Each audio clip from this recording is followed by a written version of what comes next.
Hello बच्चों, welcome to civil संग्राम। मैं आपका मेंटर ग्रिजेश सर आपके साथ सेकेंड लेक्चर ऑफ इकोनॉमिक्स में आपका स्वागत करता हूं। जैसा कि हमने बोला था कि इकोनॉमिक्स आपको फ्री ऑफ कॉस्ट हमारे यूट्यूब चैनल सिविल संग्राम पे देखने को मिलेगा। उसकी उसी सीरीज को आगे बढ़ाते हुए मैं अपना सेकेंड सीरीज आपके समक्ष लाया हूं। तो बच्चे, बिना देरी किए हम आपको दिखाते हैं कि आज का टॉपिक हमारे पास है क्या।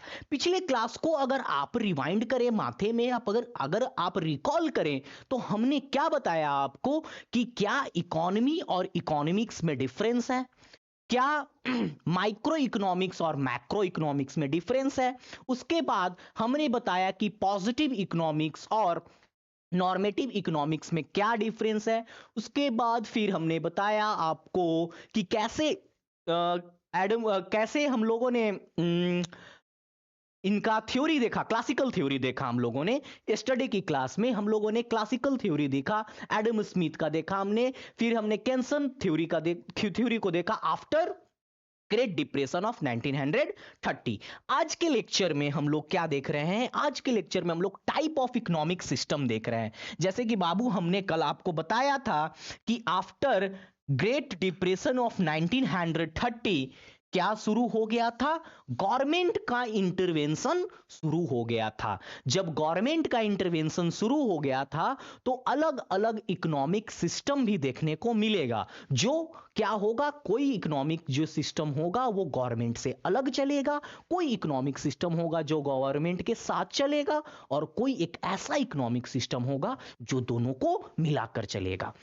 बात समझ में आया? फिर हम लोग देखेंगे बाबू explanation of all type of economic system. फिर हम लोग क्या करेंगे, सारी इकोनॉमिक सिस्टम जो कितने तरह के होते हैं आगे हम आपको बताएंगे।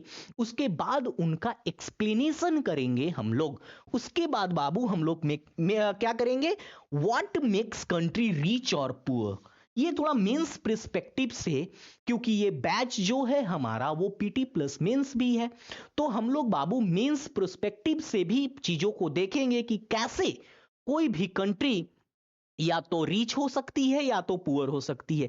क्या किसी कंट्री को कि कौन सा ऐसा फैक्टर है इकोनॉमी में जो उस कंट्री को रिच बनाती है या उस कंट्री को पुअर बनाती है। नेक्स्ट बाबू हम लोग क्या करेंगे, discussion on open and closed economy. इस पे थोड़ा सा हमारा रहेगा, जिसमें कैसे कौन से कंट्री जो है ओपन इकोनॉमी कहलाते हैं, कौन से कंट्रीज जो है क्लोज्ड इकोनॉमी के एग्जांपल्स हैं, और ये होते क्या हैं। क्या हम लोग भी कभी क्लोज्ड इकोनॉमी थे?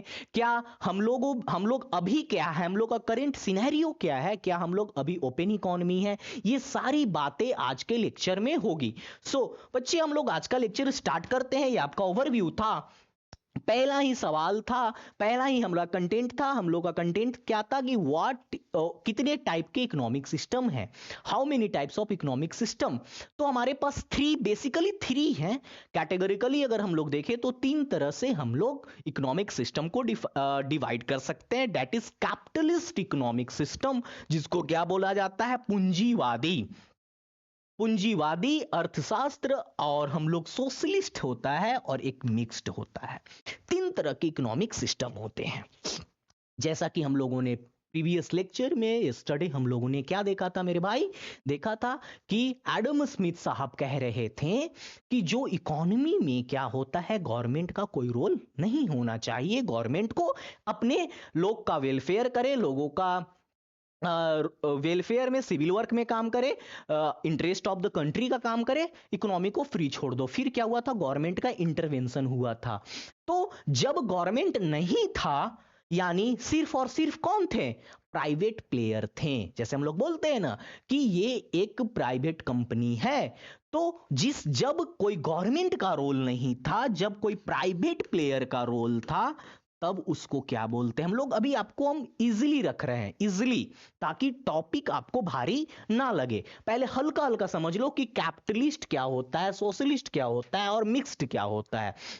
उसके बाद हम इसके डेप्थ में जाएंगे कि इनके क्या क्या विशेषताएं हैं। तो क्या होता है बाबू, ये क्या होता है, प्राइवेटली ओन्ड होता है, यानी ये प्राइवेट होते हैं। जो क्या होते हैं, कैपिटलिज्म जो होता है, कैपिटलिस्ट इकोनॉमी जो होता है, वो क्या होता है, वो प्राइवेटली ओन होता है। जो जो किस पे चलता है मेरे भाई, यानी कोई ड्राइविंग फोर्स होगा, यानी इसके कोई मार्केट फोर्सेस होंगी, डिमांड एंड सप्लाई पे चलता है। इधर सप्लाई लिख दे रहा है, उधर डिमांड लिख देंगे। डिमांड, जो डिमांड और सप्लाई पे काम करता है। यानी अगर आज अगर कोई भी कंट्री कैपिटलिस्ट कंट्री है तो उसका क्या विशेषता है, क्या है, बात को समझिए। अगर कोई कैपिटलिस्ट कंट्री है तो अगर आज डिमांड होता है उस कंट्री में कि 5,000 मोबाइल फोन रातों रात चाहिए, तो वो कंट्री बनाकर देगा, क्योंकि उसके पास कोई रूल्स नहीं है, वो प्राइवेटली ओन्ड है। तो क्या करेगा, ये सिर्फ और सिर्फ अपना क्या देखेगा बच्चा, प्रॉफिट देखेगा। थोड़ा सा आउटफिट आप लोग क्लियर करिए यहां पे। यानी क्या होता है, कैपिटलिज्म एक ऐसा इकोनॉमिक सिस्टम होता है जो क्या है, प्राइवेटली ओन्ड होता है, जिसमें क्या करते हैं, सिर्फ और सिर्फ डिमांड एंड सप्लाई पे नजर होता है, और जिसमें सिर्फ और सिर्फ अपना प्रॉफिट देखने को लोग आतुर रहते हैं। सिर्फ और सिर्फ अपना प्रॉफिट, हमारा पेट भरना चाहिए। अब आते हैं बाबू सोशलिस्ट।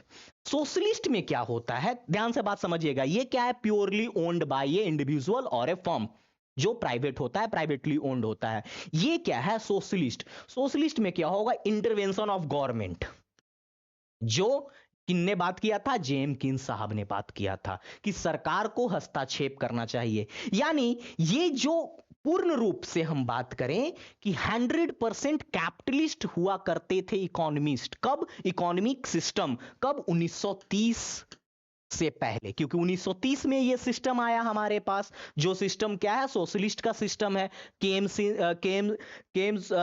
द्वारा, जेम किन्स द्वारा उन्होंने अपना व्यू रखा, उसके बाद आया ये। तो यानी हम कह सकते हैं 1930 से पहले जितने भी इकोनॉमिक सिस्टम थे, इवन ये 40 तक चला, 40 से पहले आते के साथ कोई भी थ्योरी इंप्लाई नहीं हो जाता है, उसको वक्त लगता है। तो ये 30, 35, 40 से पहले जितने भी इकोनॉमिक सिस्टम थे वो क्या थे, कैपिटलिस्ट थे।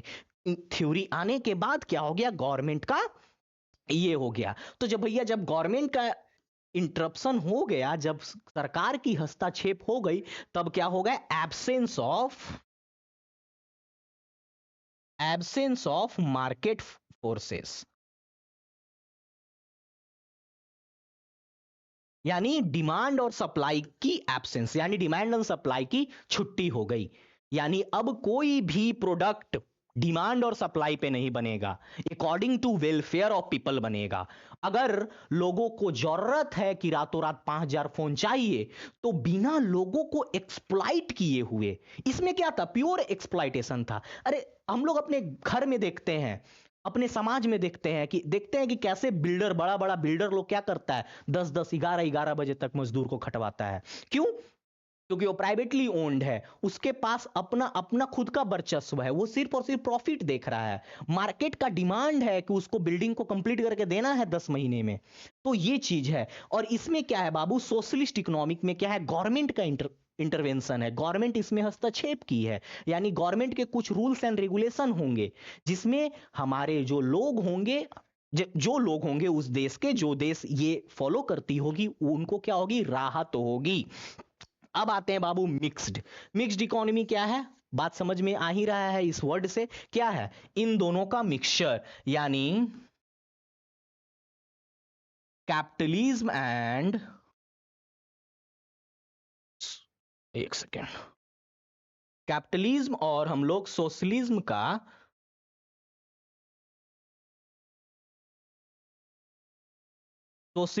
हम लोग मिक्सचर करते हैं। यानी इसमें क्या होगा, ना तो प्योरली गवर्नमेंट होगा, ना तो प्योरली प्राइवेट होगा, दोनों हैंड टू हैंड, हाथ एक दूसरे से मिलाकर काम करेंगे। यानी दोनों का भागीदारी होगा, और यहां पर एक्सप्लॉइटेशन क्या होगा, होगा लेकिन बहुत कम होगा। ये हम एक आपको व्यू दे दिए। अब इसके आगे निष्कर्ष लीजिए क्या है, इसको अच्छे से हमने एक्सप्लेन करा है, बात को समझिए। टाइप्स ऑफ इकोनॉमिक सिस्टम में पहला क्या है बाबू, कैपिटलिज्म, यानी पूंजीवाद। हमने आपको क्या बताया है? हमने आपको बताया है कि private actors own and control the property with their interest. Hindi English में, हिंदी में हमने आपको समझा दिया है। प्राइवेट एक्टर्स, प्राइवेट प्लेयर्स जो हैं वो क्या करते हैं? खुद कंट्रोल करते हैं प्रॉपर्टी को विथ देयर इंटरेस्ट, अपने फायदे के लिए उस प्रॉपर्टी को, उस इंस्टीट्यूशन को, इस ऑर्गेनाइजेशन को स्वयं कंट्रोल करते हैं। Intervention of government is minimal, यानी गवर्नमेंट की इंटरवेंशन क्या है? बहुत कम है, मिनिमल है, बहुत कम है। एग्जाम्पल क्या है बाबू? यूएस है, यूके है, कनाडा है, फ्रांस है, हांगकांग है, सिंगापुर है, आप ये सब एग्जाम्पल्स देख सकते हैं। अब हमने आपको एक्सप्लेन कर दिया ये। अब देखिए इनका एडवांटेज क्या है। भाई ऐसा है इकोनॉमी में तो कुछ तो उसके फायदे होंगे। मेंस वालों, बहुत इंपॉर्टेंट है आप लोग के लिए। कैपिटलिस्ट इकोनॉमिक्स के क्या फायदे हैं? क्या है बाबू? मोर चॉइस एज डिमांड। अभी हमने क्या बताया था आपको कि रातों रात डिमांड आ गया कि 5,000 मोबाइल फोन चाहिए और इसी कंपनी का चाहिए, तो उस कंपनी का सीईओ होंगे, उस कंपनी के मैनेजर होंगे, जितने होंगे वो क्या चाहेंगे कि रातों रात 5,000 मोबाइल छप जाए। तो चॉइसेस जैसा होगा मार्केट में वैसा डिमांड होगा। हाई कंपटीशन, हाई कंपटीशन होगा, बहुत ज्यादा दम, बोलते हैं ना कट थ्रोट, दम गला काट कंपटीशन रहेगा वहां पर। इसके डिसएडवांटेज तो खैर बहुत हैं, जैसा कि हम लोग देखें प्राइवेट का सब कोई भुक्तभोगी है प्राइवेट से। तो क्या है बाबू डिसएडवांटेज? क्या है? एक्सप्लॉइटेशन ऑफ लेबर, सबसे इंपॉर्टेंट और सबसे कॉमन सा हमने आपको बता रखा है। इनइक्वलिटी डिस्ट्रीब्यूशन ऑफ रिसोर्सेज नहीं है क्या? मान लेते हैं कि एक्स वाई जेड कंट्री का पी वाई क्यू शहर है, एक्स वाई जेड कंपनी का एक्स वाई जेड कंट्री का पी वाई क्यू एक शहर है। तो वहां के लोगों का क्या है? डिमांड ज्यादा है। तो इनइक्विलिटी नहीं हो गया क्या कोई ए बी सी शहर से? बात को समझिए। एक्स वाई जेड कोई कंट्री है जिसका दो शहर है, ए बी सी और P Y Q. P Y Q शहर में लोगों का डिमांड है 5,000 मोबाइल का। तो क्या ए बी सी शहर के लोगों से डिफरेंस नहीं हो गया? इनका रिसोर्सेस तो भाई कंट्री पे सबको बराबर है, हक है। तो ये क्या हो जाता है? इनइक्वल डिस्ट्रीब्यूशन ऑफ रिसोर्सेज होता है। Profit maximisation, no welfare of thought. यानी क्या है भैया? प्रॉफिट मैक्सिमाइजेशन, यानी 5,000 मोबाइल अगर बोला है बनाने कंपनी, किसी ने स्टेट ने किसी एक व्यक्ति ने, तो सिर्फ और सिर्फ प्रॉफिट देखा जाएगा, नो वेलफेयर कि हमारे मजदूर को बुखार है, तबीयत खराब है, ऐसा कुछ नहीं सुनेंगे। अब आते हैं बाबू टाइप ऑफ इकोनॉमिक सिस्टम के अंदर दूसरा जो हमने बताया था आपको, सोशलिस्ट। सोशलिस्ट में क्या था? गवर्नमेंट का इंटरवेंशन था, सरकार की हस्तक्षेप थी। सरकार क्या करता है? Control and regulate by the government, controlled and regulated by the government, government के द्वारा कंट्रोल और रेगुलेटेड किया जाता है। और government decide what to produce and how much to produce, इस पे ध्यान देने का है। क्या है बाबू? कि गवर्नमेंट डिसाइड करती है what to produce and how much to produce in some cases. यहां पे हर केसेस में नहीं है, हर केसेस में नहीं है ये। 100% ऐसा नहीं कह सकते हैं कि सरकार ही डिसाइड करती है कि क्या प्रोड्यूस करना है, बट लिमिटेड केसेस में ऐसा ही होता है। ऐसा ही होता है कि लिमिटेड केसेस में सरकार देखती है कि क्या बनाना चाहिए और क्या बनना चाहिए और कैसे बनना चाहिए। प्राइस ऑफ द प्रोडक्ट, ये भी जनरली क्या करती है? सरकार ही तय करती है कि प्राइस ऑफ द प्रोडक्ट क्या होना चाहिए। बट ऐसे तो प्राइस ऑफ द प्रोडक्ट तो डिफाइंड ही हो जाता है, बट इन सम केसेस और ऑफन बोल सकते हैं, कभी कभी। तो ये सब चीजें हैं। अब क्या है बाबू एडवांटेज? इसका एडवांटेज क्या है? बेटर यूटिलाइजेशन ऑफ रिसोर्सेज, सबको बराबर का हक मिलेगा, क्योंकि सरकार ऐसा कभी नहीं चाहेगा कि हमारा एक राज्य में बहुत ज्यादा मोबाइल बट जाए और दूसरे राज्य में ना बटे। तो सरकार ऐसा चाहेगा कि लेस एक्सप्लॉयटेशन हो। एक्सप्लॉयटेशन तो होना ही है सर, एक्सप्लॉयटेशन तो होना ही है, बट लेस हो। लेसर इनइक्वलिटीज, असमानताएं कम हो। एक्स वाई जेड और पी वाई क्यू और ए बी सी तीनों में बातें बराबर की, मोबाइल फोन बटे बराबर की, समान बटे भाई, जो भी हो, इनइक्वालिटीज कम हो। उसके बाद क्या आता है बाबू? डिसएडवांटेज। डिसएडवांटेज क्या है? Consumer has limited choice. Limited choice है ना, कोई अपना चॉइस रख ही नहीं सकता। सरकार खुद इसमें मालिक है, सरकार खुद कह रही है कि हम यही बनवाएंगे, यही पहनना पड़ेगा, यही खाना पड़ेगा। तो rigidity due to central planning, rigidity या फ्लेक्सिबिलिटी है ही नहीं, सेंटर का इसमें रोल है। तो यहां पर फ्लेक्सिबिलिटी नहीं है, लेस डेमोक्रेसी, लोग अपने मन से कम काम कर सकते हैं, सरकार के अंडर ज्यादा। तो सबके अपने अपने फायदे हैं, नुकसान है, इन सब चीजों को ध्यान में रखेंगे। हमने हिंदी में एक्सप्लेन भी कर दिया है और इंग्लिश में लिख भी दिया है। अब क्या बाबू, कैरेक्टरिस्टिक्स जो हमने बताया क्या था कि मिक्स्ड इकोनॉमी क्या है। मिक्स्ड इकोनॉमी में दोनों कैरेक्टरिस्टिक्स बराबर रूप से मौजूद है, जिसमें जिसका एडवांटेज क्या है बाबू, प्राइवेट सेक्टर वर्क इफिशिएंटली। अब प्राइवेट सेक्टर इफिशिएंटली वर्क करता है, अपने फुल पावर, फुल गुणवत्ता के साथ वर्क करता है। Private and public sector work for welfare, ये वर्ड देखिए, यही वर्ड तो ढूंढ रहा था, वेलफेयर, लोगों की वेलफेयर के लिए काम करता है। कौन, प्राइवेट और पब्लिक सेक्टर। अब इसका डिसएडवांटेज क्या है, इनएफिशिएंट प्लानिंग। इसका बेस्ट एग्जांपल क्या है, हमारा इंडिया है, और इसका पीछे का एग्जांपल शायद आपको हमने एक्सप्लेन नहीं किया। इसका एग्जांपल क्या है, चाइना एंड क्यूबा है। चाइना तो है ही भाई सोशलिस्ट कंट्री, हम लोग समझते ही हैं। और इसका बेस्ट एग्जांपल क्या है, इंडिया है, जिसमें हम लोग क्या देख सकते हैं, इनएफिशिएंट प्लानिंग है। नली का नाप हो गया है, मुखिया जी लेके चल गए हैं, लेकिन नली बन नहीं रहा है, इनएफिशिएंट प्लानिंग यही है। Chances of corruption increases, Bihar वालों से अच्छा कौन समझ सकता है चांसेस ऑफ करप्शन। बहुत सारे रिसेंटली केसेस भी हैं, बहुत सारे ऑफिसर्स के ऊपर अभी केसेस हैं। खैर, इसको आप समझ सकते हैं अच्छे से। अब आता है बाबू कि what makes country rich and poor. हमने आपको डिस्कस भी किया था कि कंट्री को अमीर और गरीब बनाता कौन है, उसके लोग बनाते हैं। जवाब होगा हाँ, उसके लोग बनाते हैं। किसी कंट्री को रिच एंड पुअर उसके लोग बनाते हैं, वहां का वातावरण बनाता है, वहां का खनिज बनाता है, वहां का जो एक पॉजिटिव माइंडसेट लोगों के अंदर है वो बनाता है, यूथ का एनर्जी बनाता है, जितने भी ओल्ड ओल्ड पीपल हैं उनके एक्सपीरियंसेस बनाता है, यानी टोटल ह्यूमन रिसोर्स। बात करें पहला ह्यूमन रिसोर्स,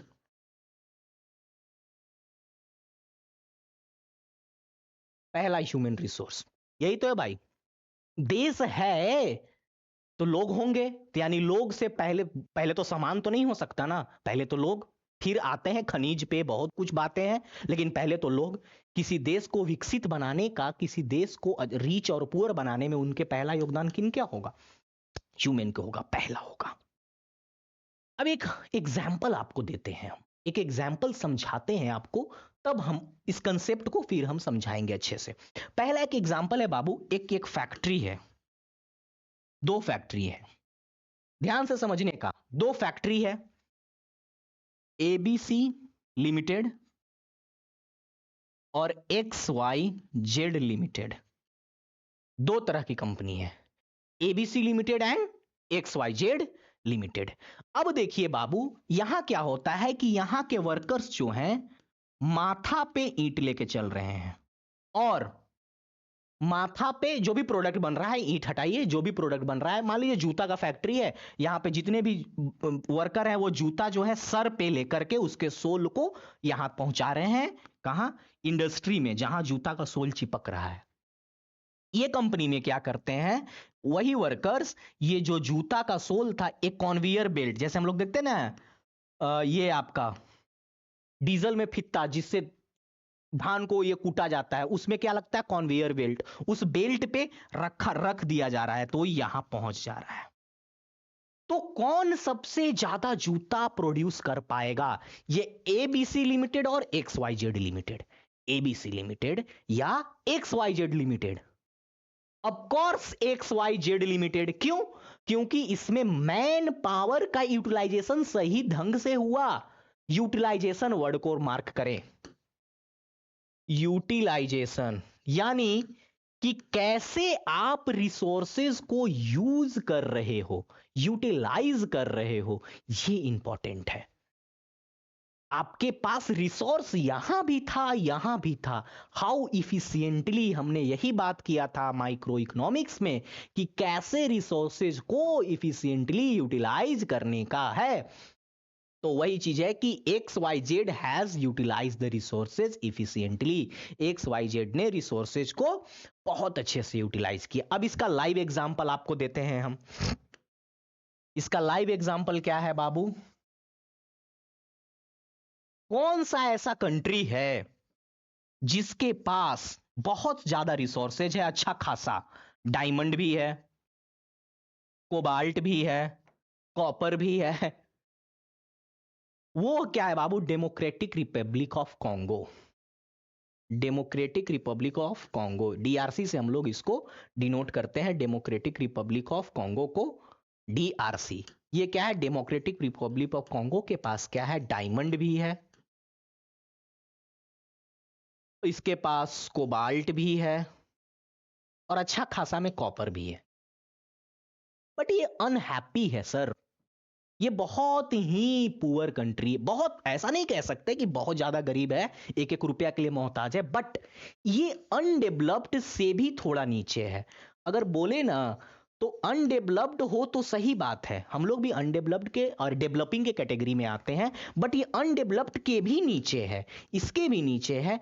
तो इसके पास तो सर डायमंड है, जिसके लिए हम लोग मारधार खून खराबा कर दें, वो चीज है इसके पास। कोबाल्ट है, कॉपर है, तो क्यों ये गरीब रह गया? यही सवाल। रिच और पुअर, ये पुअर कैटेगरी में कैसे फॉल कर गया? इसने क्या किया? यूटिलाइजेशन ऑफ रिसोर्सेज नहीं किए। मतलब कह सकते हैं कि डेमोक्रेटिक रिपब्लिक ऑफ कॉन्गो ने ह्यूमन रिसोर्स और अपने नेचुरल रिसोर्सेज का यूटिलाइजेशन अच्छे से नहीं किया, जैसे पीछे ABC कंपनी ने नहीं किया था अपने लेबर्स और वर्कर्स का यूटिलाइजेशन अच्छे से। तो उसी तरह तो कोई भी कंट्री रिच और पुअर तभी हो सकता है जब अपने वो रिसोर्सेज को, अपने वो नेचुरल रिसोर्सेज, ह्यूमन रिसोर्सेज को ढंग से इफिशिएंटली इस्तेमाल करे। तो इसका एक और एग्जांपल जापान। पुअर का तो ले लिए, तो रिच का भी लेना पड़ेगा। फोर्थ लार्जेस्ट इकोनॉमी है अभी, इसके पास नहीं है इतना रिसोर्सेज, ये एक्सपोर्ट करता है बहुत सारा चीज को, बट इसने ह्यूमन रिसोर्स को ऐसे यूटिलाइज किया, ह्यूमन रिसोर्स को ऐसे यूटिलाइज किया कि ये अपने अपने डिफिसिट को, अपने कमी को अपने ह्यूमन रिसोर्स से ओवरकम कर गया। बात को समझिए, इसके पास नेचुरल रिसोर्सेज की कमी थी,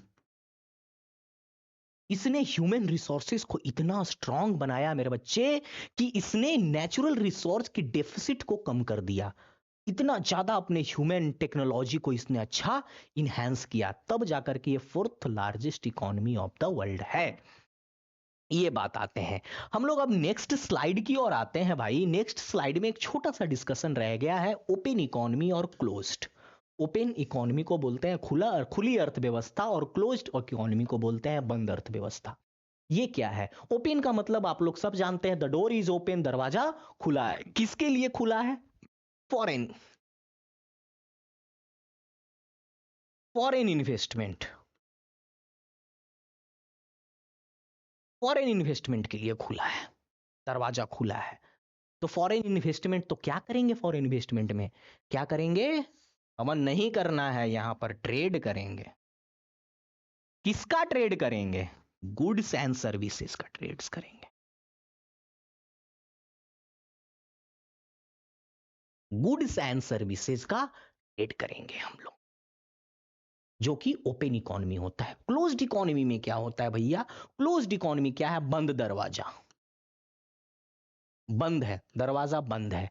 तो हम क्या करेंगे? अपने खुद के घर के रिसोर्सेज में जिएंगे, पड़ोसी से कुछ ना लेंगे, पड़ोसी से हमें कोई मतलब नहीं है। हमारे पास गेहूं है, गेहूं है तो गेहूं से काम चलाएंगे, चावल है तो चावल से काम चलाएंगे, गेहूं है तो गेहूं से काम चलाएंगे, चावल है तो चावल से काम चलाएंगे। हम नहीं मांगेंगे किसी से सत्तू, हम नहीं लेंगे किसी से चीनी।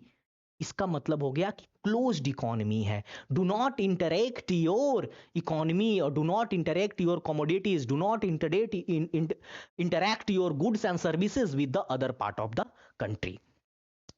अब देखिए इसका बेस्ट एग्जांपल ओपन इकोनॉमी का हो ही सकता है, हम लोग भी ओपन इकोनॉमी है, बट कब से हुए इसका चर्चा एक हमारे लेक्चर में होगा, जब हम लोग क्या करेंगे बच्चे, जब हम लोग 5 ईयर प्लान पढ़ेंगे, 1948 से फर्स्ट पढ़ेंगे, यहां से फर्स्ट हम लोग शुरू करेंगे, उसके बाद हम लोग मूव करेंगे सेकेंड ईयर प्लान 1956, उसके बाद हम लोग 1990 तक देखेंगे इंडिया का कंडीशन, उसके बाद 1991 से इंडिया जो है जाकर के प्योरली ओपन होगा। पहले हम लोग क्या थे, बोलते हैं ना कि दरवाजा खुला है बट थोड़ा थोड़ा खुला है, तो हम लोग इंटायरली दरवाजा कब खोले, 1991 में जाकर के खोले। तो ये रहा हमारा ओपन एंड क्लोज्ड के बीच का डिफरेंस। तो बच्चे हम लोग क्या क्या देखे आज, उसको लास्ट अगर 2 मिनट में रिकैप कर दिया जाए तो बुरा नहीं होगा। क्या देखा हम लोगों ने कि किस तरह का इकोनॉमी है हमारे पास, सोशलिस्ट, कैपिटलिस्ट, मिक्स्ड, जिसका एग्जाम्पल हम लोगों ने देखा कैपिटलिस्ट इकोनॉमिक्स का, फिर हम लोगों ने देखा सोशलिस्ट इकोनॉमिक का, फिर हम लोग ने देखा मिक्स्ड जो कि हम लोग हैं, उसके बाद हम लोगों ने देखा कि how country can be rich और पुअर, कैसे हम लोगों ने देखा। तो यानी बेसिक मुद्दा हम लोगों ने इसमें यह समझा कि किसी भी कंट्री को क्या होना चाहिए, किसी भी कंट्री को रिसोर्सेज को इफिशिएंटली यूज करना चाहिए। अगर रिसोर्सेज को हम इफिशिएंटली यूज करते हैं तब जाकर के हम एक अच्छा और एक बेहतरीन रिसोर्सेज अपने कंट्री के डेवलपमेंट में दे सकते हैं, और हम लोग भी डेवलप और रीच हो सकते हैं। नहीं तो without using our resources very efficiently हम लोग एक पुअर कैटेगरी में आएंगे। उसके बाद हम लोगों ने देखा कि कैसे क्लोज्ड इकोनॉमी और ओपन इकोनॉमी होता है, जिसमें हम लोगों ने देखा कि ओपन इकोनॉमी में फॉरेक्स का फ्लो होता है, फॉरेन इन्वेस्टमेंट होता है, ट्रेड होता है, कॉमर्स होता है, किससे, नियर बाई कंट्री से होता है, जिसमें हम लोग क्या करते हैं, अपना एक्सचेंज, करेंसी का एक्सचेंज करते हैं। एक चीज और यहां पर देख लेना, आप लोग ऐड कर लो कि करेंसी का exchange, currency exchange, currency exchange करते हैं। एक बहुत अच्छा सा वर्ड है ये करेंसी एक्सचेंज, हम लोग करेंसी एक्सचेंज करते हैं, हम लोग करते हैं ना रुपए को डॉलर में, पाउंड में, यूरो में। तो ये करेंसी एक्सचेंज कब पॉसिबल होगा मेरे भाई, जब हमारे पास ओपन इकोनॉमी होगा। क्लोज्ड इकोनॉमी जब दरवाजा बंद है तो एक देश और दूसरे देश के बीच में इंटरेक्शन ही नहीं है, तो how it is possible to exchange your currency. और क्या करोगे आप करेंसी एक्सचेंज करके, जब आप क्लोज्ड इकोनॉमी में हो तो no need to exchange your money, no need to be exchanged the money when you are having in a closed economy. जब आप क्लोज्ड इकोनॉमी में है तो करेंसी एक्सचेंज का कोई मतलब ही नहीं बनता है, वो पैसे क्या करेंगे आप। तो ओपन इकोनॉमी का बहुत ही बेस्ट फीचर होता है कि करेंसी एक्सचेंज। इसी के साथ आई होप नेक्स्ट लेक्चर में हम लोग क्या करेंगे, इंटर करेंगे, शायद मनी मार्केट हो सकता है, अकॉर्डिंगली हम लोग सिलेबस को पिक करेंगे। और इसमें बेस्ट था मेंस आंसर राइटिंग के लिए कि how country can be rich और poor. I think you should study hard and take care. Thank you. Stop.